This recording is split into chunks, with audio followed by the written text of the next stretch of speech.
नमस्ते my story with राजेशको यो अर्को एपिसोडमा हामी आएका छौँ डाक्टर सुलभ पौडेलको घरमा। हामी उहाँसँग केही मिठा कुरा गर्नेछौँ। उहाँको रियाक्सन हेरौँ त। फिल्म हेर्ने कि गीत सुन्ने? गीत सुन्ने। मोमो कि दाल भात? मोमो।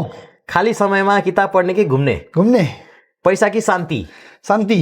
चिया कि कफी? चिया। मोमो कि दाल भात? मोमो। समर कि विन्टर? समर। भाउजूसँग सपिङ गर्न जाने कि घरमा बसेर गीत गाउने? गीत गाउने। लिङ्कन कि Christchurch? Lincoln. Thank you very much. Let's go. भन्छन् सपना देख्न सजिलो हुन्छ, तर त्यसलाई पूरा गर्न सङ्घर्षको बाटो हिँड्नुपर्छ। भैरहवामा जन्मिनु भएका कीट वैज्ञानिक डाक्टर सुलभ पौडेलले नेपालमा केही वर्ष कृषि क्षेत्रमा काम गर्नुभयो र त्यसपछि विश्वका विभिन्न देशहरूमा अध्ययन तथा अनुभव हासिल गर्नुभयो। हाल उहाँ न्युजिल्यान्डमा रहेर आफ्नो अनुसन्धान तथा कार्यलाई निरन्तर अगाडि बढाइरहनु भएको छ। कहिल्यै पढ्नुभन्दा मर्नु बेस भन्ने सोच राख्ने एक व्यक्तित्वको जीवनले कसरी नयाँ मोड लियो, सङ्घर्ष, उतार चढाव र अनुभवका बीचबाट उहाँ कसरी आज हजारौंका लागि प्रेरणाको स्रोत बन्न पुग्नुभयो। आज हामी उहाँको जीवनका तितामिठा छेडहरू, सफलता र असफलताका कथा अनि विज्ञान र जीवनप्रतिको उहाँको दृष्टिकोण बारे खुलस्त रूपमा कुरा गर्नेछौँ। आउनुहोस् माई स्टोरी विथ राजेशमा हार्दिक स्वागत गरौँ कीट वैज्ञानिक डाक्टर सुलभ पौडेललाई। फर्केर आउने छैन म कुनै ऋतु होइन, मेरो आशा नगर एक्ला है तिम्रो जिन्दगी। स्वागत छ दाई हाम्रो माई स्टोरी विथ राजेशमा। नमस्ते एन्ड धन्यवाद भाइ। Thank you for this opportunity. दाई के भइरहेछ? कस्तो चलिरहेछ दिनचर्या? आजभोलि के गर्दै हुनुहुन्छ? केमा व्यस्त हुनुहुन्छ? दिनचर्या राम्रै छ। अलि पहिलासम्म त हाम्रो यो यहाँ नेपाल फेस्टिभल जुन क्राइस्टचर्चमा हामीले पहिलोचोटि गरेका थियौँ, त्यसले चाहिँ अलिकति धेरै टाइम चाहिँ त्यसमा बितिरहेको थियो लास्टको 1-2 महिनादेखि। त्यो भ्याएपछि चाहिँ अब मोरलेस घरमा अनि त्यसपछि काममा बच्चाबच्चीसँग त्यसै गरी बितिरहेछ। ओके, सो तपाईँलाई म सुरुवातमै पहिलो एउटा प्रश्न सोध्न चाहन्छु। घरमा किरा देखेपछि किरा डराउँछ कि तपाईँ डराउनुहुन्छ? आई थिङ्क किरा डराउँछ होला, किनभने जिन्दगीमा पढ्ने क्रममा, काम गर्ने क्रममा धेरै किराहरूलाई चाहिँ किराको चाहिँ सर्वनाश गरिएको छ। त्यही भयो नि होला, सायद किरा डराउँछ होला। सो अब हामी सुरु गरौँ तपाईँको नेपालको ब्याकग्राउन्डबाट। तपाईँ जन्मिनु भएको नेपालमा कुन ठाउँ होला? म जन्मेको चाहिँ पोखरा महेन्द्रपुल हो हाम्रो पहिलाको घर चाहिँ। हामी सबै त्यहीँ जन्मेका हौँ। हाम्रो चाहिँ पुरै परिवार भनौँ न, मेरो भाइ बहिनी हामी 3 जनै त्यहाँ जन्मेको। त्यसपछि चाहिँ हामी मुभ भएर चाहिँ हामी भैरवा मुभ भयौँ। त्यहाँ चाहिँ हुर्कियो भनौँ न। त्यहाँ चाहिँ मोरलेस आफ्नो +2 सम्मको पढाइ चाहिँ त्यहीँ सकेको मैले। अनि परिवारमा को हुनुहुन्छ?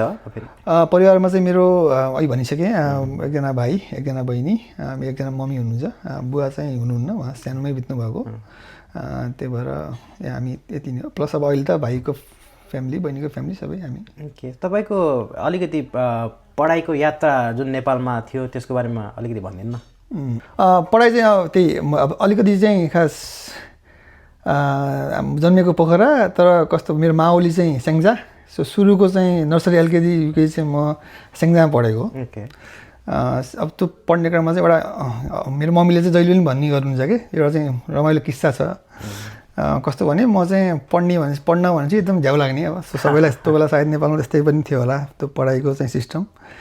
अनि हाम्रो मामाको घर चाहिँ आँधी खोलाभन्दा अलि माथि, ठ्याक्कै माथि थियो।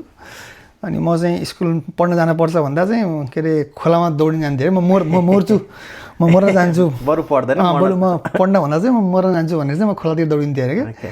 अनि मेरो चाहिँ भानिज दाइहरू हुनुहुन्थ्यो, उहाँहरूले चाहिँ मलाई पकडेर ल्याएर समातेर ल्याएर अनि स्कुलमा पढाउने गर्नुहुन्थ्यो अरे। त्यो सानोको चाहिँ नर्सरी, एलकेजी, युकेजीतिरको कुरा। अनि तपाईँको +2मा कुन विषयमा पढ्नुभएको थियो? त्यसपछि एसएलसी भएपछि +2 चाहिँ साइन्स नै थियो मेरो। साइन्समै मैले त्यसपछि चाहिँ ब्याचलर पढ्ने क्रममा कृषि रामपुर कृषि क्याम्पसमा ब्याचलर गरेको हो। सो तपाईँले भन्नुभयो कि मलाई पढ्न एकदमै मन पर्थेन र पढाइ देखेपछि मलाई मरु जस्तो लाग्छ भन्नुभयो आफैले। फेरि +2मा आएर साइन्स नर्मल पढ्न मन नलाग्ने मान्छेलाई त एकदमै गाह्रो लाग्छ नि त। जस्तै मेरै कुरा गर्नुपर्दा मैले पनि गाह्रो लाग्ने भएर म्यानेजमेन्ट सबभन्दा इजी भन्छन्, कमर्स भन्छ नि, त्यति बेलाको कमर्स थियो, त्यो चुज गरेको। तर पढाइ देखेर भाग्ने मर्न खोज्ने मान्छेले साइन्स लिनुको पछाडि कुनै दबाब थियो कि आफ्नै रुचि थियो? त्यो आई थिङ्क त्यो बेलाको सामाजिक काइन्ड अफ एउटा सोसल प्रेसर पनि होला होइन, किनभने म चाहिँ ठिकठाकको विद्यार्थी होइन। अब त्यो भएपछि अब घरदेखि लिएर समाजको सबैको प्रेसर साइन्सै पढ्नुपर्छ, साइन्स पढेर चाहिँ डक्टरै बन्नुपर्छ भन्ने अब त्यो बेलाको हाम्रो त्यो सोसल कन्स्ट्रक्ट भन्छु होइन। त्यसले गर्दा चाहिँ अब साइन्सै पढ्ने कुरा भयो। अब अनेस्टली अब पढ्न त अब आई थिङ्क त्यो बेला पनि झ्याउै लाग्थ्यो पढ्न। अब अझै पनि त्यस्तो धेरै होइन, अब अलिअलि आफूलाई मनपर्ने कुराहरू त इन्ट्रेस्ट लाग्छ होइन। तर जुन चिज अब पढ्नै पर्छ भनेर चाहिँ बस्ने कुराहरू अझै पनि त्यति इन्जोय गरिन्न अनेस्टली। अनि सानो हुँदा चाहिँ तपाईँलाई के बन्छु भन्ने सोच थियो अथवा के गर्छु भविष्यमा भन्ने सोच थियो? सानो हुँदा चाहिँ साँच्चै किन यसो अगेन आई थिङ्क अब त्यो बेलाको अब यस्तो अहिलेको जस्तो इन्टरनेट थिएन के इन्टरनेट अब टिभी पनि त्यति धेरै थिएन। सो मलाई चाहिँ अब मेरो चाहिँ सानो बुवा चाहिँ इन्जिनियर हुनुहुन्थ्यो कि अब। अनि अब उहाँको त सुन्दा उहाँको देख्दा चाहिँ अब मलाई चाहिँ भोलिका दिनहरूमा चाहिँ इन्जिनियर हुने रहर चाहिँ त्यो बेला अब जुन बेला स्कुल पढ्थेँ म त्यो चाहिँ थियो। ब्याचलर्स इन एग्रिकल्चर गर्नुभएको नेपालमा हो। अनि त्यसपछि नेपालमा कुनै काम के त्यस्तो गर्नुभयो कि सिधै बाहिरको लागि सोच्नुभयो? होइन बाहिर खास त्यो बेलासम्म त त्यस्तो हाम्रो त्यो बेला ट्रेन्ड पनि थिएन त्यस्तो बाहिर जाने होइन। हामी जुन बेला हामी ब्याचलर भ्याएको भनेको 2009मा हो। मलाई चाहिँ मास्टर्स गर्ने रहर थियो। तर अहिले मैले भनेँ नि अब मेरो बुवा सानोमै बित्नु भएको, कति कुराहरू अब फ्यामिलीको यताउति बााउन्ड्रीले गर्दा अब किन मेरो भाइ पनि पढिरह प्लस बहिनी पनि पढिरह, हामी सबैसँगै एकैचोटि पढ्दा चाहिँ अलिकति गाह्रो फाइनेन्सियली पनि। त्यो बेला चाहिँ सिपेड भन्ने एउटा एनजिओ थियो जुन चाहिँ एग्रिकल्चरमै काम गर्थ्यो, प्लस एउटा आइडिई इन्टरनेसनल डेभलपमेन्ट एन्टरप्राइजेस भन्ने आइएनजिओ दुबईको चाहिँ एउटा कार्यक्रम थियो। त्यो कार्यक्रममा चाहिँ म त्यही प्रोग्राम अफिसर भएर एग्रिकल्चर कृषि अफिसर भएर चाहिँ सुरु गरेको 2009मा अक्टोबर। कस्तो वातावरण थियो जुन बेला तपाईँले नेपालमै बसेर काम गर्नुभएको थियो कृषिको क्षेत्रमा? अनि त रमाइलो थियो किनभने यसो अब अगेन हाम्रो अब जुन पनि जति पनि छन् सिलेबसहरू पाठ्यक्रमहरू सायद अझै पनि त्यस्तै छन् होला, अलिकति मोर थ्योरी बेस्ड होइन। थ्योरी पढेर घोकेर हामी पनि अब त्यसरी नै पढेर आएको हो होइन। घोक्ने इक्जाममा राम्रो नम्बर ल्याउने होइन, अनि अगाडि बढ्ने भनिन्थ्यो। अब अलिअलि त हाम्रो पनि अब खेतबारी थियो, अलिअलि गरिन्थ्यो, तर त्यही पनि अब त्यो हिसाबको चाहिँ प्र्याक्टिकल ह्यान्ड्स अन चाहिँ कुनै पनि थिएन होइन। त्यही भएर कस्तो भयो अगेन एउटा चाहिँ रमाइलो किस्सा कस्तो भयो भने म राम्रै स्टुडेन्ट थिएँ इन्टोमोलोजीको के, स्पेसली किरा सम्बन्धी त्यो बेला अलिक इन्ट्रेस्ट पनि थियो मेरो। अनि अब राम्रो स्टुडेन्ट राम्रो नम्बर ल्याउने, अब इन्टोमोलोजीमा राम्रै गरिरहेको। ब्याचलर भएपछि काठमाडौँ आइयो अनि काम सुरु गर्ने क्रममा लेलेमा हाम्रो साइट थियो, लेले भनेको चाहिँ ललितपुर। अनि त्यहाँ हामी म रेगुलर जानु पर्थ्यो। अनि एकचोटि चाहिँ एकजना त्यहाँ हाम्रो टेक्निसियन दिदीले फोन गर्नुभयो, यहाँ चाहिँ गोलबेडा चाहिँ एउटा कुनै किराले सखा पारेछ सर भनेर फोन गर्नुभयो होइन। अनि उहाँले भन्नुभयो कटवम हो त्यो नाम चाहिँ, कटवम इङ्ग्लिस नाम चाहिँ, नेपाली चाहिँ के हो बिर्सेँ मैले। अनि अब आफूलाई त राम्रो स्टुडेन्ट यताउति गरेर के अरे डाक्टर के अरे यसो गरेर यो ऊ भनेर चाहिँ भनौँला। अनि गफ अब आफूलाई चाहिँ लाग्यो। त्यहाँ गएको यसो खोजेँ देखिएन, मैले थाहा छैन नि त पढेको थाहा पनि छ यस्तो देखिन्छ भनेर। तर अब कस्तो भयो हुँदो रहेछ भने किताबमा हेर्दा चाहिँ ठुलो पिक्चर ठुलो देखिरहेको होइन। अनि त्यहाँ यसो खोजेँ, मैले भेटिनँ। अनि त्यही दिदी आउनुभयो, यसो कस्तो के अरे माटो मुनि हुने के यसो खोसेर चाहिँ हेर्नु सर भनेर भन्नुभयो उहाँले। त्यो मेरो लागि एउटा आई थिङ्क बिग लेसन्स पनि थियो कि लर्न। अब थ्योरी र प्र्याक्टिकल बिचमा ठुलो खाडल हुन्छ, त्यो सबै चिज चाहिँदैन भन्ने कुराहरू त्यसरी सुरु भयो। प्लस आई थिङ्क त्यो बेलाको त्यो 2 वर्षमा चाहिँ धेरै सिकियो होइन। किनभने एकजना चाहिँ मभन्दा माथिको म्यानेजर हुनुहुन्थ्यो, उहाँ इज रियली गुड। एकदम कसरी चाहिँ किसानसँग कसरी काम गर्नुपर्छ होइन, किसानलाई कसरी चाहिँ किनभने I think like any other field होइन तिमी चाहिँ किसानलाई तिमीले आफ्नो बनाएन भने काम गर्न सकिँदैन होइन त्यो जुन पनि फिल्डमा लागु हुन्छ किसान मात्रै होइन जोसँग पनि काम गर्ने क्रममा अब अलिकति ट्रस्ट रिलेसनसिप बिल्डअप भएन भने कहीँ पनि केही हुँदैन भन्ने त्यो शिक्षा चाहिँ मैले आई थिङ्क त्यो 2 वर्षमा उहाँसँग काम गर्ने क्रममा त्यो चाहिँ एकदम महत्त्वपूर्ण शिक्षा लाइफको। ओके, एकदमै रोचक जानकारी दिनुभयो। अब तपाईँको वैदेशिक यात्रा अथवा वैदेशिक जुन पढाइको सिलसिला अथवा तपाईँको कार्यक्षेत्र वैदेशिक रोजगार भनौँ न विदेशमा आएर काम गर्ने सोच र न्युजिल्यान्ड नै आउँछु यहीँ बस्छु भनेर चाहिँ कसरी दिमागमा आयो तपाईँको त्यति बेला?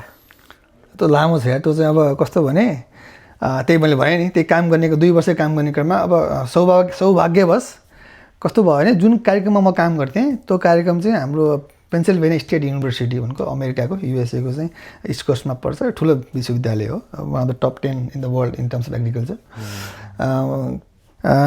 त्यो कार्यक्रम चाहिँ त्यो युनिभर्सिटीबाट चाहिँ सञ्चालित रहेछ कि प्लस सँगसँगै फेरि त्यो लगायत अरू पनि थिए 2-3 अरू युनिभर्सिटीहरू पनि थिए भर्जिनिया टेक युनिभर्सिटी भन्ने थियो ठुलो युनिभर्सिटी अनि अर्को क्यालिफोर्निया स्टेट युनिभर्सिटी तर मेन हेर्ने चाहिँ पेन्सिल्भेनिया स्टेट युनिभर्सिटीले हेर्थ्यो।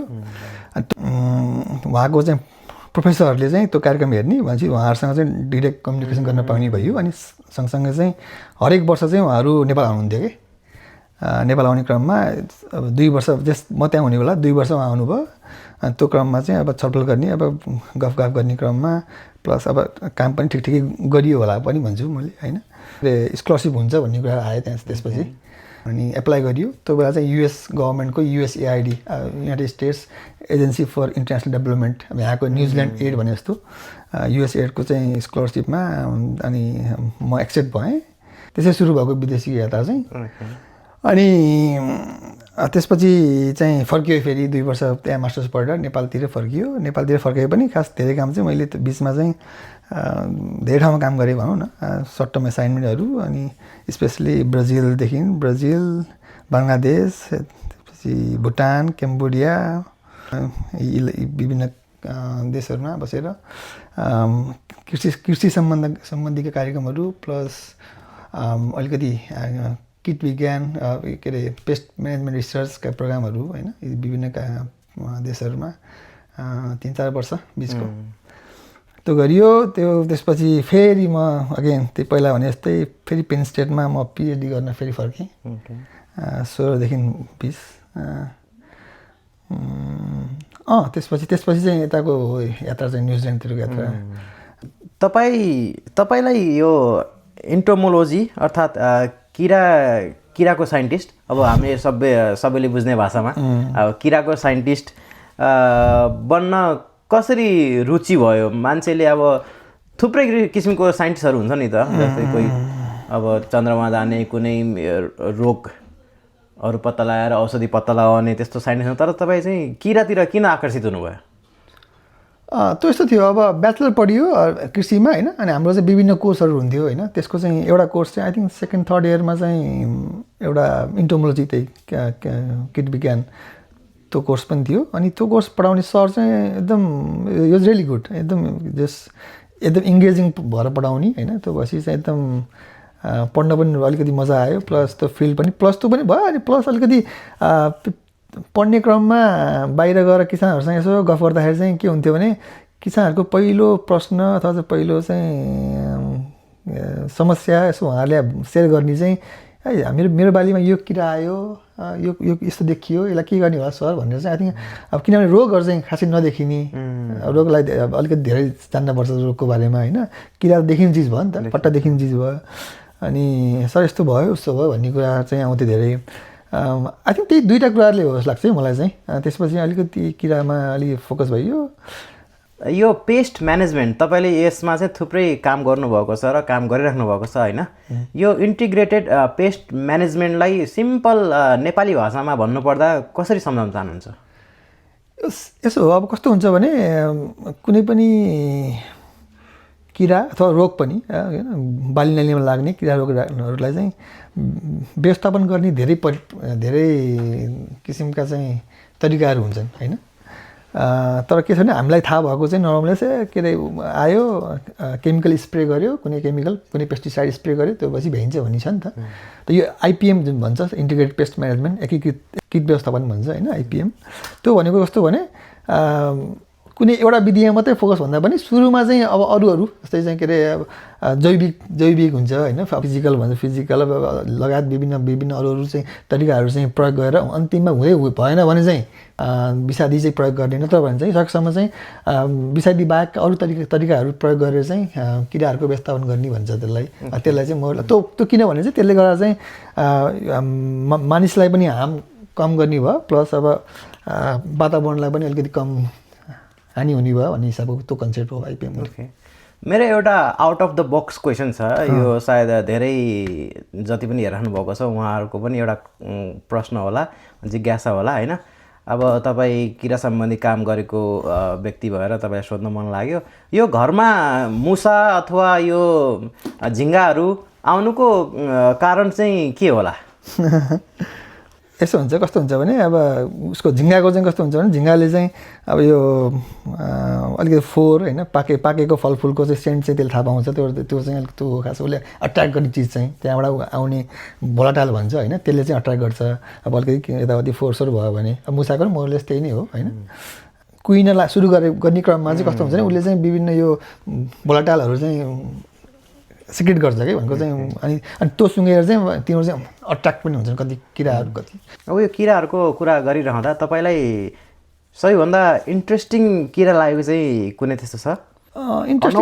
अनौठो त यस्तो छ अब धेरै अनौठो किराहरू छन् होइन 10 लाख छन् किराहरू अब संसारमा होइन मनपर्ने भनेको त अब अहिले मैले काम गरिरहेको चाहिँ यो कोकोनट राइनोसेरस बिटल भन्छ होइन त्यसमा चाहिँ विगतको 5-6 वर्षदेखि लगातार रूपमा काम गरिरहेको छु होइन त्यो चाहिँ स्पेसली अहिले चाहिँ त्यसको इन्ट्रेस्टिङ के छ भने यो कुनै बेला चाहिँ आजभन्दा 100 वर्ष पहिला आएको यो पेसिफिकमा श्रीलङ्काबाट यो रबरको चाहिँ प्लान्टिङ्सहरूमा लुकेर आयो भन्ने छ आजभन्दा 100 वर्ष अगाडि अनि 100 वर्ष पहिला आएको तर चाहिँ बिचमा चाहिँ 60को दशक 1960-70तिर चाहिँ एउटा चाहिँ यो जैविक बायो कन्ट्रोल भन्छौँ हामी इङ्ग्लिसमा चाहिँ एउटा चाहिँ भाइरस त्यो भाइरसले चाहिँ को माध्यमबाट चाहिँ यसलाई चाहिँ मोरलेस सबै ठाउँमा चाहिँ यसको व्यवस्थापन भएको अलिक फरक त्यही किरा र अलिक फरक किसिमको चाहिँ किरा चाहिँ आएर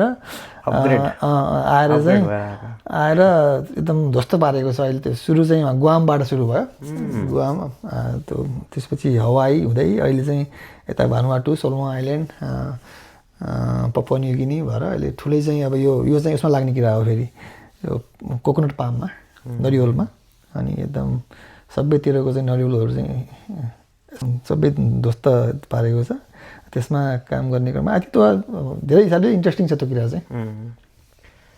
अब अर्को प्रश्न मानिसहरू पनि अब कोही मान्छे खराब भन्छौँ हामी कोही मान्छे राम्रो भन्छौँ सबै मान्छे राम्रो पनि हुँदैनन् सबै मान्छे खराब पनि हुँदैनन् त्यसै गरी कुनै यस्ता किराहरू छन् जो नराम्रो मात्र होइन मानव जातिलाई राम्रो गर्ने किराहरू पनि कोही छ? धेरै छन् नि त्यहाँ अघि अब त्यो पनि एकदम राम्रो प्रश्न होइन किनभने नर्मल चाहिँ हाम्रो किसानहरूलाई स्पेसली हाम्रो कन्टेक्स्टमा नेपालकोतिर कन्टेक्स्टमा चाहिँ सबै किराहरू देख्ने बित्तिकै सबै शत्रु किरा नै हुन् भन्ने हुन्छ होइन तर धेरै किराहरू चाहिँ मित्र किराहरू हुन्छन् होइन त्यो नचिनेर हामीले कति चाहिँ केसमा चाहिँ अब यसो किरा देख्ने बित्तिकै स्प्रे गर्ने होइन सिम्पल इक्जाम्पल स्पाइडर हुन्छ नि स्पाइडर नै भयो त्यो चाहिँ त्यसले चाहिँ मोरलेस धेरै अरू किराहरूलाई खाने गर्छ होइन त्यो चाहिँ एउटा सिम्पल सबैले जानेको इक्जाम्पलहरू हो तर सिम्पल सबैले जाने चाहिँ स्पाइडर हो एउटा गुड इक्जाम्पल होइन प्लस वास्प हुन्छ नि। सो मेरो एउटा प्रश्न जुन बच्चादेखि नै मेरो मनमा आएको थियो तर मैले एउटा सम्बन्धित मान्छेसँग सोध्न सकिरहेको थिएन सायद मलाई लाग्छ तपाईँ नै आज त्यो प्रश्नको सही उत्तर दिन सक्नुहुनेछ। त्यो के थियो भन्दाखेरि चाहिँ जुन स्पाइडर हुन्छ नि स्पाइडरले मान्छेलाई टोकेपछि स्पाइडर म्यान भन्छ अनि हातबाट जाल आउँछ भन्ने एउटा बच्चामा हामीले सुनेका थियौँ त्यो साँच्चीकै हो कि अफवाह मात्रै हो? होइन त्यो त कम्प्लिटली अफवाह हो त्यस्तो त हुँदैन केही पनि फेरि अगेन यस्तो हुन्छ कि स्पाइडर पनि अब त्यसको पनि हजारौँ जात छ फेरि होइन तर कुनै पनि त्यस्तोले त्यस्तो चाहिँ गर्दै गर्दैन होइन कुनै चाहिँ अब अलिकति विषालु हुन्छन् विषालु स्पाइडर पनि हुन्छन् हाम्रोमा पनि एउटा चाहिँ यहाँ न्युजिल्यान्डमा पनि ठुलो विषालु स्पाइडर छ होइन तर त्यो भनिराख्दाखेरि त्यस्तो कुनै पनि त्यो उसले चाहिँ टोकेर चाहिँ स्पाइडरम्यान हुने भनेको चाहिँ त्यो चाहिँ त्यो फ्यान्टासी हो एउटा सो तपाईँहरू विश्वको लगभग 40-45 देशहरू घुमिसक्नु भएको छ आफ्नो पढाइको सिलसिलामा होस् या आफ्नो कार्यको सिलसिलामा होस् होइन अनि तपाईँलाई कुनै देशमा अलिक गाह्रो भएको अथवा तपाईँलाई त्यहाँ जाने क्रममा केही अलि दुविधा अथवा केही गाह्रो भएको क्षण छ अब क्षण भन्दा पनि यस्तो छ अब मैले आई थिङ्क त्यो एक दुईवटा मैले पेपर पनि लेखेको छु त्यो बारेमा होइन अब अलिकति हामी यस्तो चाहिँ अल्प विकसित मुलुक नेपालको चाहिँ पासपोर्ट बोकेर हामी जति नै आफूलाई काबिल अथवा चाहिँ एबल भने पनि कस्तो समस्या आउँछ भन्ने मैले एक दुईवटा चाहिँ पेपर पनि लेखेको छु कि भने स्पेसली भिसाको कुराहरूमा होइन भिसाको कुराहरूमा अब एउटा चाहिँ अब इक्जाम्पल सुरुमा म आई थिङ्क 2013-12मा हो क्या सायद रसिया जाँदा चाहिँ के भएको थियो भने म र एउटा हाम्रो त्यो युएसको साथीसँगै हामी सँगै एउटै कार्यक्रमलाई 1 महिना जति काम गर्नलाई भन्ने गएको थियौँ हामी रसिया होइन अब सँगै एकै ठाउँमा पढेको हामी दुईजना एउटै कामलाई गइरहेछौँ अब एयरपोर्टमा के गर्यो भने अनि ऊ चाहिँ यहाँ गइहाल्यो मलाई चाहिँ रोकेर 1-2 घन्टा 2-3 घन्टा रोकेर केयर गर्छ है अनि अब फेरि रसियनमा बोल्छन् अनि नेपाल इज डेन्जरस कन्ट्री भनेर कता कता सुन्छु होइन अब खासै बुझ्दिनँ अनि एउटा कोठामा लग्यो मलाई अनि 2-3 घन्टापछि चाहिँ बल्ल बल्ल उसले मलाई छोड्यो भनेको अब अनि त्यसपछि चाहिँ अब रसियामा गइयो हेर रसियामा चाहिँ एउटा प्रोफेसरले त्यस अब त्यही पढै लेखेको मान्छे प्रोफेसरले मलाई के भन्नुभयो भने अब आई वाज रियली सक्ड होइन त चाहिँ अलिक पछि होइन हामीभन्दा हामी त्यो बाटोमा हिँड्दाखेरि चाहिँ because sometimes people might not treat brown people well भनेर चाहिँ त्यो त्यस्तो अब त्यो भनेको अब अलिकति रेसिजम जस्तो कुरा गर्नुभयो त्यो अब रियली सक्ड होइन त्यो एउटा एकदम मलाई अझै पनि फिल हुने कुराहरू भयो त्यसमा धेरै खाना अर्को चाहिँ आई थिङ्क 2016-17तिर होला सायद म क्याम्बोडिया 15-16तिर होला क्याम्बोडिया चाहिँ काम गर्थेँ अनि त्यो बेला पनि हामी लगभग कतिजना थियौँ 8-9 जना थियौँ सँगै गएको क्याम्बोडिया कामकै क्रममा अब अरू सबै युएसकै हुनुहुन्थ्यो उहाँहरू चाहिँ ठुलै प्रोफेसर हुनुहुन्थ्यो नेपालबाट जाने म मात्रै थिएँ अनि फर्किने क्रममा के भयो भने क्याम्बोडियाको चाहिँ इमिग्रेसनमा सायद मभन्दा अगाडि 4 जना हुन्थ्यो मभन्दा पछि हुनुहुन्थ्यो 3-4 जना अनि अगाडिको सबै जानुभयो सररक्क अनि म आउने बेला चाहिँ उसले मलाई मसँग पैसा माग्यो क्या उसले मेरो पासपोर्ट देख्यो नेपाली पासपोर्ट देख्यो होइन पैसा माग्यो अनि म आज रियली सक्ड होइन मैले किन दिने भनेर सोधेँ मैले अनि उसले के भन्यो अनि म त एकछिन त अब अलिकति झसँग फेरि रिस पनि झप्पा त्यो अलिकति हेभी जस्तो पनि फिल भयो कि होइन अनि पछि चाहिँ ल जा भन्यो होइन अनि मैले पछि चाहिँ किन रहेछ त भनेर चाहिँ बुझ्दै गर्दा के रहेछ भने अब अलिकति क्याम्बोडियामा चाहिँ नेपालीहरू चाहिँ धेरै नेपालीहरू चाहिँ किन क्याम्बोडियामा चाहिँ फ्री भिसा त होइन के अरे अराइभल भिसा थियो कि अब अहिले पनि छ होला सायद अनि त्यहाँ जाने अनि त्यो फेरि त्यहाँ लामो समयसम्म बस्ने अब सायद त्यहाँ इलिगली काम गर्ने होला यताउति होला अनि त्यस्तो फर्किने क्रममा चाहिँ तिनीहरूले चाहिँ नर्मली पैसा पे गरेर चाहिँ निक्लिने रहेछन् कि अब उसले सायद मलाई पनि त्यस्तै सोच्यो होला होइन अगेन त्यो पनि अर्को इक्जाम्पल भनेको जति नै तिमी एबल भए पनि पासपोर्ट स्ट्रङ नभएसम्म कति कुराहरू हालसाल अस्ति भर्खरै म र यहीँ न्युजिल्यान्ड आइसकेपछि म एउटा साथी चाहिँ हामी अगेन सेम कार्यक्रमको लागि चाहिँ बाली गयौँ इन्डोनेसिया अनि एउटा कन्फरेन्स थियो हाम्रो अनि अगेन हामी सँगै गर्छौँ सँगै यहीँ एकै ठाउँमा काम गर्छौँ गयो अनि ऊ चाहिँ सर्लक्क गइहाल्यो होइन त्यहाँ पनि अब अहिले के रहेछ भने खोइ किन नेपाली पासपोर्ट देख्ने बित्तिकै उसले मलाई साइडमा लगेर त्यहाँ यताउति 1 घन्टा राखेँ कि उसले के चेक गरे थाहा भएन अनि अब म त आई वाज युज टु होइन तर त्यो मेरो साथी चाहिँ एकदम रिसायो क्या यो तरिका भनौँ यहीँको थियो किवी थियो होइन यही तरिका भएन यताउति अब यतिको फेरि मलाई अब बोलाएर गएको होइन भनेको चाहिँ गेस्ट यताउति के अरे गेस्ट भनेर गएको मान्छे अनि उसलाई चाहिँ त्यो फिल भयो क्या मलाई त फिल भएको थियो नि त उसलाई फिल भएर अब यस्तो कुराहरू भनेको अगेन अब यो लगायत अब भिसाका समस्याहरू धेरै छन् हेर भिसा अब ढिलो आउने कुराहरू होइन नेपाली भन्ने बित्तिकै अब अलिकति चाहिँ त्यो त्यस्ता कुराहरू समस्या धेरै छन् अगेन त्यो मेरो 1-2वटा चाहिँ अनलाइन हेर्नु भयो भने लेखेको छु मैले त्यो लगायत अरू समस्याहरू भन्नु देश पनि समृद्ध हुनुपर्छ भन्ने कुरा पनि अर्को इक्जाम्पल त्यो पनि हो क्या तिमी हामी समृद्ध मात्रै भएर चाहिँ पनि नहुँदो रहेछ जबसम्म चाहिँ अब अलिकति पासपोर्ट स्ट्रङ नभएसम्म पनि तिमी जति पढलेखेको भए पनि अब बाहिर स्टेजमा जति नै नामी भए पनि आई थिङ्क त्यस्ता कुराहरूले चाहिँ अलिकति कहिलेकाहीँ चाहिँ बिजाउने अलिकति सामाजिक कार्यतिर पनि तपाईँको झुकाव छ होइन तपाईँ पनि विभिन्न यहाँ स्थानीय संस्थाहरूमा आबद्ध हुनुहुन्छ जस्तै एनएनजेडएफएससी भयो त्यसपछि हाम्रो एनआरएनएको अहिले तपाईँ मेम्बर पनि हुनुहुन्छ होइन पढाइको सँगसँगै यो सामाजिक कार्य गर्न कति सजिलो कति गाह्रो तपाईँलाई आफ्नै मनले आउनुभएको कि कसैले फोर्स गरेर तानेर लिएर गएको अनि यो चाहिँ यसो लाग्छ मलाई के लाग्छ भने ब्याकग्राउन्ड कसरी हामी हुर्कियो भन्ने अब त्यो चाहिँ मम्मीको चाहिँ ठुलो रोल छ कि यसमा यस्तो कुराहरूमा हाम्रो मम्मी चाहिँ एकदम सी इज रियली एक्टिभ होइन कम्युनिटी वाइज होइन अनि सायद त्यसरी नै हुर्कियो त्यही देखियो होइन त्यस्तो पनि हो प्लस मलाई चाहिँ फेरि अब पहिलेदेखि नै सुरुदेखि नै जुन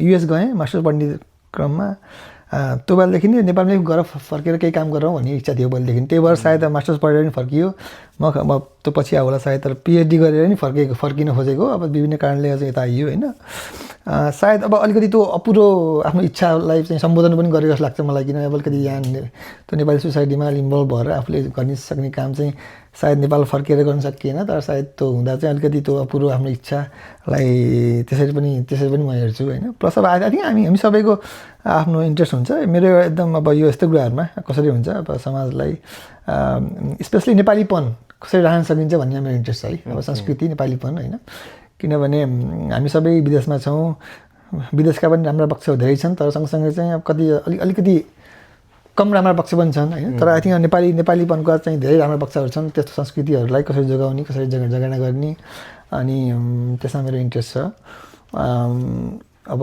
त्यही क्रममा चाहिँ एनएनजेडएफएससीमा अस्ति भर्खरसम्म म अब एक्जिक्युटिभ मेम्बरै थिएँ प्लस लास्टको 2 वर्षमा मैले फन्डिङ ल्याउने कामहरू मेरो चाहिँ मुख्य काम थियो सँगसँगै नन रेसिडेन्ट नेपाली एसोसिएसन गएर नेपाली यसमा सँग पनि म चाहिँ अहिले चाहिँ ट्रेजरर रूपमा चाहिँ आबद्ध छु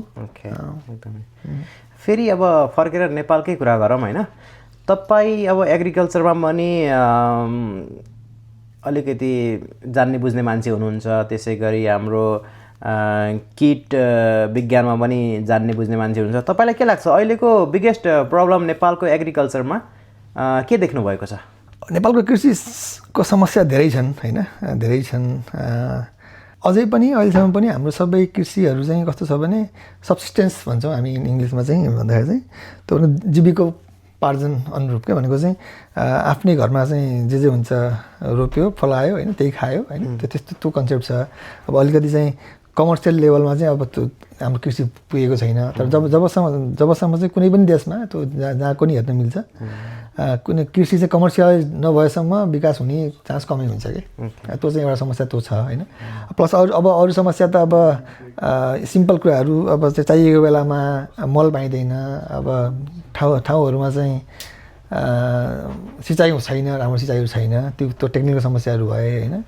प्लस बिउ पनि हाम्रो बिउ मोरलेस धेरै बिउहरू चाहिँ खासै नेपालमा कुनै पनि बिउ उत्पादन हुँदैन हामीले जति पनि बिउहरू ल्याउँछौँ सबै बाहिरबाट चाहिँ इम्पोर्ट गर्ने हो हाम्रो बिउहरू होइन त्यस्ता समस्याहरू प्लस अब टेक्निकल मेन पावरकै समस्याहरू टन्नै छन् त्यो लेभलको चाहिँ मेन पावरहरू प्लस अब अलिकति चाहिँ एग्री बिजनेस प्रमोसनमा पनि हाम्रो अब सरकारको चाहिँ त्यतिको ध्यान गएको जस्तो देखिँदैन किनभने अझै पनि के अरे कृषि प्रधान देश भन्छौँ तर अझै पनि हाम्रो सबै मोरलेस धेरै खाद्यान्नहरू चाहिँ बाहिरबाटै हामीले इम्पोर्ट गरिरहेको हुन्छौँ त्यस्ता समस्याहरू छन् अब अलिकति पोलिसीमा ठुलो समस्याहरू छ होइन स्ट्रक्चरल समस्याहरू छन् टन्नै समस्याहरू छन् अब त्यो हिसाबको त्यो भन्दै गरेर लामै हुन्छ तर आई थिङ्क मोरलेस मेन समस्याहरू चाहिँ यिनै हुन् तपाईँले भन्नुभयो तपाईँ नेपालमा काम गर्नुभयो त्यसपछि विदेश गएर पढ्नुभयो फेरि नेपाल फर्किनुभयो फेरि विदेश गएर विभिन्न आफ्नो पढाइहरू पुरा गर्नुभयो काम गर्नुभयो अनि फेरि नेपाल फर्किनुभयो तपाईँ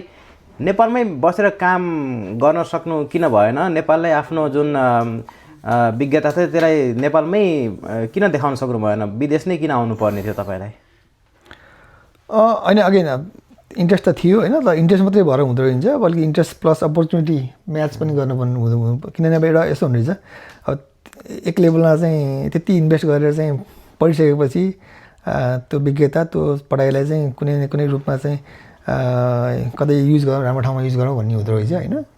त्यसपछि कस्तो भइदियो भने पिएचडी सिद्धाएर चाहिँ फर्किने क्रममा ठ्याक्क फर्केको 1-2 महिनापछि चाहिँ कोभिड सुरु भयो। खोज्न त व्यापकै खोजेको जागिर त्यो बेला पनि होइन, जागिर व्यापकै खोजियो कता कता, झन् स्पेसली मेरो त अब अलिकति पहिला नेपालमा काम गरेको एक्सपिरियन्स पनि थियो होइन। अनि एउटा के पनि फिल भयो भने त्यो बेला चाहिँ मास्टर्स गरेर जान चाहिँ अलि इजी रहेछ काम पाउनलाई होइन, अलिकति धेरै हुने रहेछ अपर्च्युनिटीहरू। पिएचडी गरेर जानी गएपछि चाहिँ अब अलिकति अपर्च्युनिटीहरू चाहिँ अलिक कम हुने रहेछन्, किनभने ठाउँ चाहिँ कम हुने रहेछ, त्यो हाम्रो पिएचडी चाहिँ अट्ने ठाउँहरू चाहिँ कम हुने रहेछ नेपालमा।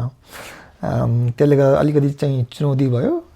त्यही क्रममा यसो त्यो अब यहाँको जब चाहिँ मैले अत्यन्त पछि अब त्यो कुरा अघि न्युजिल्यान्ड कुरा चाहिँ त्यसपछि यहाँको जब चाहिँ यहाँहरूले चाहिँ मलाई चाहिँ त्यो वर्षभन्दा पहिले अक्टोबरमै मलाई अफर गर्नुभएको थियो, तर त्यसलाई मैले अब अलिकति लम्बाइ राखिरहेको थिएँ।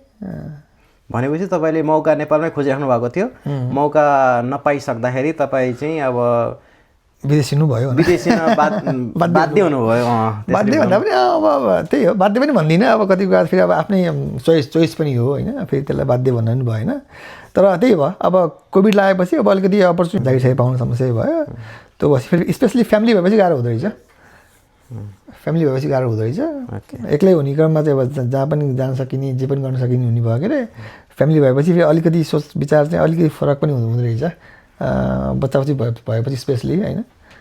तपाईँले भनिहाल्नुभयो तपाईँले चाहिँ हाम्रो विश्वको लगभग 40देखि 45 देशहरू घुमिसक्नु भएको थियो, तपाईँलाई चाहिँ थुप्रै देशबाट राम्रो राम्रो मौकाहरू अपर्च्युनिटीहरू पनि आएको थियो, तर लास्टमा आएर न्युजिल्यान्डमै पर्मानेन्टली सेटल हुन्छु भनेर सोच राख्नुभयो, किन आखिर न्युजिल्यान्ड नै किन? यसो भयो, न्युजिल्यान्ड चाहिँ अब आइन्छ भनेर खास त्यो सोचेको पनि कहिले पनि थिएनौँ हामीले होइन। हामी चाहिँ उतै बस्थ्यौँ कि नेपाल कि युएस नै भन्ने थियो पहिलेदेखि नै। तर कस्तो भयो एकचोटि चाहिँ अब अगेन किस्सा रमाइलो छ, कहाँबाट सुरु भयो भने न्युजिल्यान्डको कहानी चाहिँ म एउटा कन्फरेन्सको क्रममा इन्डिया गएको थिएँ, अनि त्यहाँ चाहिँ अहिले जोसँग म काम गर्छु उहाँहरूसँग भेट भयो। त्यो ठ्याक्कै मेरो पिएचडी चाहिँ सिद्धिने बेलाको कुरा हो होइन। त्यही क्रममा भेट भयो, अनि भेट भएपछि म इन्ट्रेस्टेड छु, किनभने उहाँहरूको जुन उहाँले काम गर्नुहुन्छ त्यो चाहिँ अहिले मैले काम गरेको सँगसँगै मिल्थ्यो कि यताउति धेरै कुराहरू। अनि त्यसपछि एक दिन चाहिँ यसो सायद अक्टोबरको 2019मा होला, सेप्टेम्बर अक्टोबरमा, अनि उहाँहरूले इमेल गरेर मलाई चाहिँ ल यसो छ अफर लेटर भनेर चाहिँ पठाउनु भयो जबको लागि। अनि त्यही क्रममा त्यसै सुरु भएको त्यो उस चाहिँ होइन। त्यसपछि कस्तो भइदियो भने हामी अब मोरलेस त्यसपछि म फर्केँ नेपाल फर्केर चाहिँ अब जागिर पनि नपाएको क्रममा यता गाह्रो भइरहेको थियो। अनि कोभिड त्यसपछि कोभिड आएपछि झन् अब अनि कस्तो भइदियो भने झन् समस्या भयो। त्यसपछि अनि अब के गर्ने भन्दा त अब मोरलेस अब जागिर छ, अब यतै जाऊँ न त भन्ने कुरा भयो न्युजिल्यान्डतिर हामीले होइन। अनि जाने भनेर चाहिँ भिसा एप्लाई गरियो, सबै एप्लाई गरेर ट्याक्क चाहिँ बन्द भयो। म चाहिँ अप्रिलको चाहिँ 2020को अप्रिलको 8मा सुरु गर्ने थियो हाम्रो यहाँ। अनि त्यसपछि भिसा सब भइसकेको थियो, तर कोभिड लागेपछि आउनु पाइएन। त्यसपछि 1 वर्ष नेपालै बसियो ट्याक्क, नेपालले बस्यो। तर अब लक्कीले उहाँहरूले मलाई चाहिँ अब त्यो पनि दिनुभयो अपर्च्युनिटी, एउटा कस्तो राम्रो अपर्च्युनिटी भनेर म वहीँ बसेर त काम गर भनेर 1 वर्ष चाहिँ आई थिङ्क त्यो पनि फेरि 1 वर्ष एकदम राम्रो फेज पनि भयो, किनभने मेरो छोरी सभ्य जुन त्यो बेला चाहिँ त्यही 2 वर्षकी थिइन्, सायद 2 वर्षकी थिइन्। अनि त्यहाँबाट मोरले 1 वर्ष मजाले त्यो अब मम्मीको वरिपरि भाइ बहिनी होइन सबैको वरिपरि बस्न पाइयो। अनि त्यसपछि ठ्याक्क हामी आउँदा त एकदम कोभिडको एकदम बिचमा हामी आएको, आउने क्रममा विभिन्न गाह्रै भयो। हामी आउँदा त म अझै सम्झिन्छु त्यो एयरपोर्टमा चाहिँ हिँड्दाखेरि टकटक आवाजै आउँथ्यो क्या हाम्रो, त्यो किनभने अरू कोही पनि हुन्थेन, सबै खाली थियो। ओके दाइ, अब हामी यो प्रश्न उत्तरको राउन्डबाट अगाडि बढेर अब हाम्रो अर्को राउन्ड, जुन राउन्डको नाम रहेको छ अलमल। यो अलमल राउन्डमा चाहिँ हामी तपाईँलाई प्रश्न सोध्छौँ, 2टा मध्ये एउटा चुज गर्नुपर्ने हुन्छ है, अनि कुनैको चाहिँ सिधा आन्सर दिनुपर्ने हुन्छ है। सुरु गरौँ। ल तपाईँलाई पहिलो प्रश्न 2वटा पिएचडी प्यासन कि पागलपन? प्यासन। ओके। अर्को प्रश्न भाउजूको डेट अफ बर्थ? 11 डिसेम्बर 1991। नेपालीमा नेपालीमा चाहिँ गाह्रो छ नेपालीमा चाहिँ याद हुनु छोडिसक्यो। ट्राई गरौँ। भाउजू हेर्दै हुनुहुन्छ? तिनको मङ्सिर कति हो यस्तै मङ्सिरको थर्ड विकको एक्ज्याक्टली बिर्सेँ मैले। ट्राई गेस पनि गर्न चाहनुहुन्न? यसको एन्सर म भन्दिनँ है, तपाईँले घरमा गएर भाउजूसँग सोध्नु होला। तपाईँलाई कपाल भएको सुलभ मनपर्छ कि कपाल नभएको? अब त हुने भए चाहिँ भएको मन पर्थ्यो, छैन अब नभएर एउटा भन्नु पऱ्यो, व्याख्या गर्न पाइँदैन, एउटा मात्रै भएकै। तपाईँलाई ब्याडमिन्टन कि भजन अर सिङ्गिङ? ब्याडमिन्टन। अर्को प्रश्न रहेको छ मम्मीको कुरा बढी मान्ने कि भाउजूको? मम्मीको। तपाईँले चुज गर्नु पर्दा पेन स्टेट कि Rampur college? Rampur college. NNZFSC कि NRNA? NNZFSC। भाउजूसँग सपिङ कि ब्याडमिन्टन खेल्न जाने? ब्याडमिन्टन खेल्न जाने।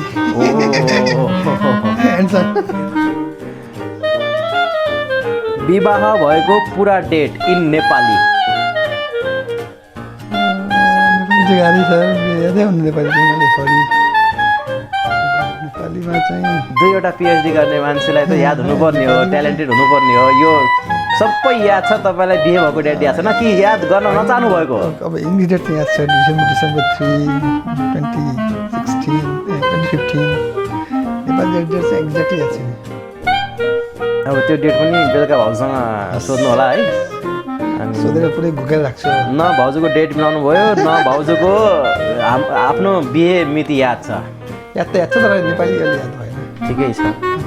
र अर्को प्रश्न, एक दिनको लागि नेपालको पिएम बन्ने मौका पाउनुभयो भने सर्वप्रथम के कुरालाई गर्न चाहनुहुन्थ्यो? द फर्स्ट थिङ चाहिँ नेपालको चाहिँ अन्तर्राष्ट्रिय एयरपोर्टलाई चाहिँ अलिकति व्यवस्थित बनाउँथे। सो 2टा पिएचडी मध्ये एउटा रोज्नु पऱ्यो भने है, पिएचडी इन इन्टोमोलोजी और PhD in international agriculture development? यसो मेरो प्राइम त मेरो इन्टोमोलोजी नै हो। तपाईँले व्याख्या अगाडि गरिसक्नु भएको, यसमा चाहिँ व्याख्या गर्नु? इन्टोमोलोजी। ओके। सो अन्तिम प्रश्न रहेको छ नेपाल कि New Zealand? Nepal. Okay, thank you, एकदमै रमाइलो भयो यो राउन्ड पनि। अब हामी ब्रेकअप कसरी भयो? ब्रेकअप त लयो, के अरे मेरो घरको चाहिँ म मात्रै एउटा मान्छे हो कि love arrange marriage, fully arrange marriage, त्यो पनि सोध्दा मैले भनिदिन्छु। तपाईँ यत्रो थुप्रै देशहरू घुमिसक्नु भएको छ, कुनै देशमा गएर एकदमै रमाइलो क्षण अथवा अलिकति इन्ट्रेस्टिङ कुनै क्षण छ तपाईँको लाइफमा? 1-2वटा। एउटा चाहिँ अब बङ्गलादेशमा आई थिङ्क 2012मा होला, 12-13मा के भयो भने त्यो अफिस जुन अफिसमा म काम गर्थेँ त्यो बेला, त्यहाँबाट चाहिँ अब हामी चाहिँ ढाकामा थियौँ। त्योभन्दा चाहिँ हामी साउथ, आई थिङ्क कुन नाम त मैले बिर्सेँ, साउथमा जानलाई चाहिँ म जाने काम थियो। अनि मेरो बसले चाहिँ, त्यहाँको बसले चाहिँ एक्लै नजा त, म तँलाई एकजना स्टाफ दिन्छु भनेर भन्यो होइन। अनि अब अलिकति एउटा स्टाफ, अब लोवर लेभल एउटा स्टाफ चाहिँ उसले मलाई दियो सँगै जाने भनेर। तर समस्या के रहेछ भने उसलाई चाहिँ के अरे इङ्ग्लिस पनि नआउने, अनि फेरि मलाई बङ्गाली नआउने, अनि फेरि हामी अर्को के हुने चाहिँ अलिकति अब बङ्गलादेश चाहिँ अलिकति हायरार्किकल सोसाइटी छ के अरे। अनि मलाई चाहिँ अलिकति राम्रो डब्बामा, ट्रेनको डब्बामा राखेको थियो, उसलाई चाहिँ अलिक पछिल्लो डब्बामा थियो ऊ चाहिँ। अनि अब मलाई अब थाहा छ, अब आउनलाई चाहिँ आधी 1 घन्टा 8-9 घन्टाको त्यो ट्रेन ड्राइभ थियो। अब आउनलाई मलाई थाहा छ, कहाँ रोक्ने चाहिँ थाहा थिएन फेरि। अब त्यहाँ अब किनभने अब त्यो इङ्ग्लिसमा त त्यति धेरै थिएन त्यहाँ।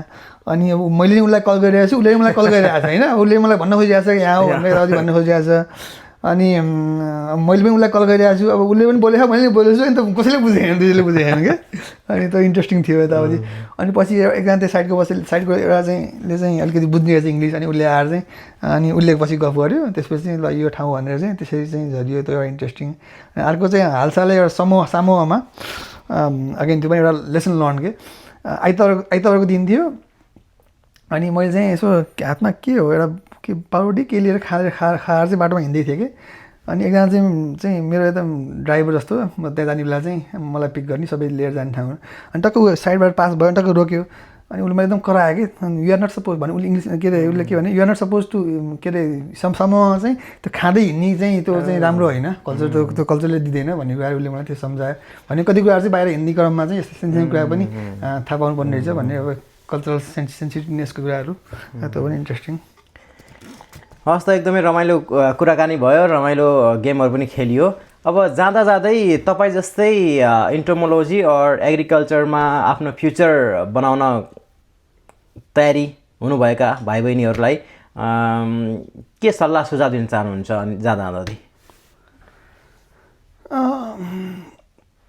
आई थिङ्क के भन्न चाहन्छु भने संसार एकदम चाँडै नै एकदम द्रुत गतिमा चाहिँ परिवर्तन भइरहेछ, नयाँ नयाँ टेक्नोलोजीहरू। सो आई थिङ्क सबभन्दा महत्त्वपूर्ण के हुन्छ भने यु सुड बी फ्लेक्जिबल, अड्याप्टेबल अनि सँगसँगै चाहिँ नयाँ नयाँ चिजहरू चाहिँ कसरी चाँडै सिक्ने, त्यसलाई कसरी चाहिँ आफ्नो चाहिँ कार्यमा चाहिँ अँगाल्ने, त्यो चाहिँ महत्त्वपूर्ण हुन्छ अबको दिनहरूमा होइन।